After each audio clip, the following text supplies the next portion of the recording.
Hi everybody. Well, lately in the news, you've probably seen it if you're planning any kind of trip by air anytime soon. You've seen all the reports out there of lost luggage, flight delays, cancellations and everything, and people, overbooked and stuff like this. And I tell you, I've been looking into some of this stuff.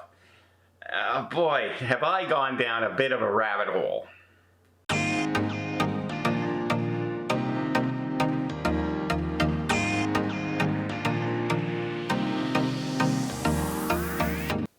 So, first off, I have a friend who was on one of our group cruises who had 2 bags going to the cruise.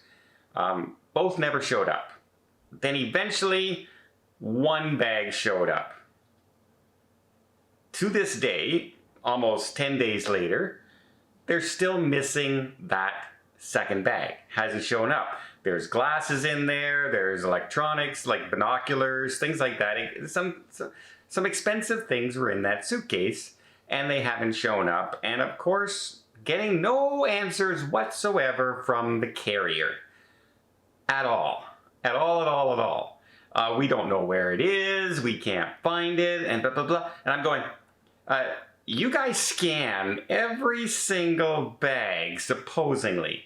You should absolutely know where every bag is at a given time. Whether it's stored in a warehouse, or stored in a closet someplace, or sitting on a belt somewhere at an airport, you should know where it was last scanned. There should be no doubt. And if a passenger can, give you that number, you should be able to find it, right? Now, here's some tips right off the bat. Number 1, when you're handing in your bag, they always give you that little stub. Well, from now on, don't lose that little stub. So many people just, whatever, I don't really need this, and they don't. That's your scanner stub, that's your identification for that bag. And right now, that as far as finding your luggage is concerned, that's your number 1 item you should have. Fine, we have that down. And now, what you need to do, if you have to claim something, of course, you have to call the airline, find out how you go about processing it. And I'm finding some of the things that some of the airlines have been saying are very contradiction. So I'm going to tell you the case in this particular case is with Air Canada. The client was coming from the United States, flying into Vancouver for an Alaskan cruise. So it's an international flight, and she was flying an Air Canada flight. Really not getting any answers from Air Canada where the bag is or anything like that. And then when people ask about compensation, well, I haven't got my bags, etc., etc., they're being told, well, you can get up to $100 for the first day and $50 on the second day, and that's about it. Well, I know if I lost my clothes in my 1 suitcase, to go out and buy the exact same clothes again would be about $2 grand. Just the clothes. If you throw in, suits and shoes that are in there, easily $2 grand. So $100 and $50 is not going to cover it. So I've been watching and reading up on passenger air rights that most airlines in Canada and the United States, in fact, the 2 major carriers in Canada belong to it, the 4 major carriers in the United States belong to it, and it's kind of called the Montreal Convention. It's an international treaty that all these airlines have signed to deal. And in there, they mention baggage. And in that baggage, they say, travelers are owed up to $2,300 from airline for costs incurred due to baggage delays or lost items under Canada's Passenger Rights Charter and the Montreal Convention, an international treaty. So yes, it's called Canada Passenger, but it goes for the United States carriers as well. And I think the gentleman's name is Gabor Lucas. He is an airline advocate rights person who studies this stuff all the time and has recommended people who are suing the airlines or having conflicts with the airlines, and So he basically knows what those rates are.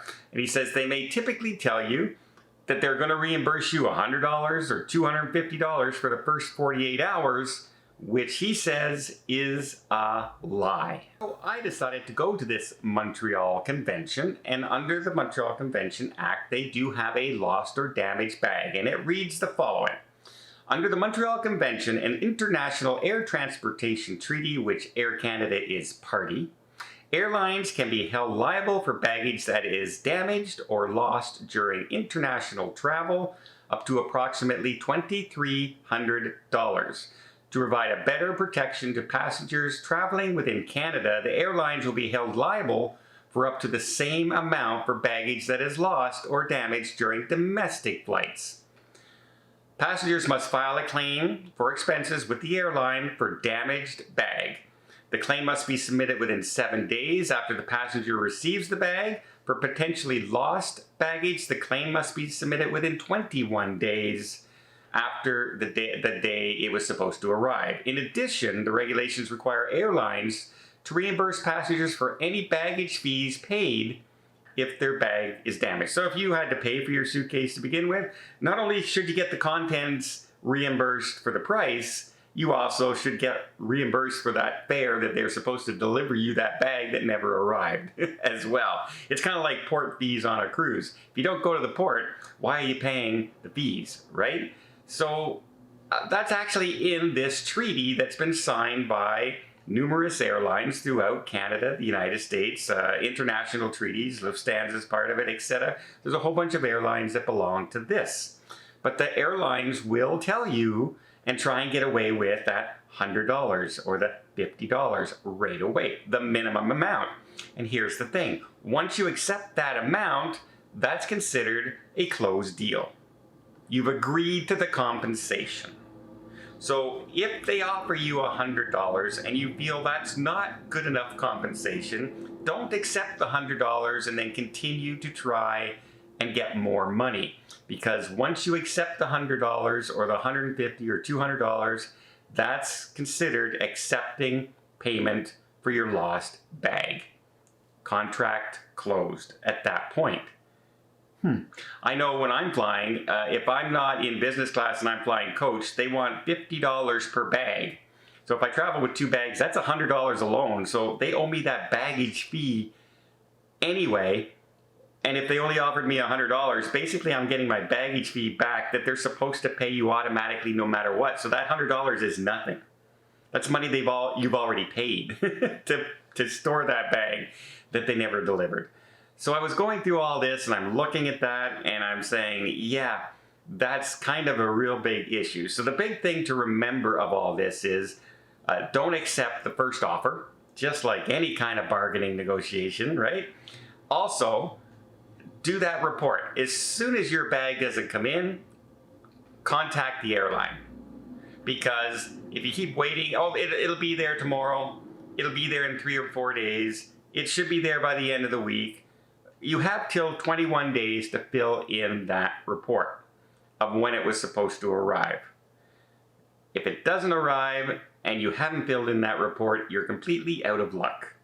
So 21 days. If my bag hasn't shown up in 3 days, I'm filling out every form possible. And in fact, I'm probably filling out the forms at the airport when I get there with my lost baggage. I'm not just going to leave without some kind of declaration from the airlines. And again, do not lose that stub that they scan your bags with, because I understand there's a lot of things that change. A domestic flight is pretty simple, right? You go through security, your bags go to a certain area, they fly within the country. Anything going international, they have every bag is drug sniffing dogs, they have bomb sniffing dogs, they have electronics, they have to be scanned differently. It's a lot more work. So I understand all that details.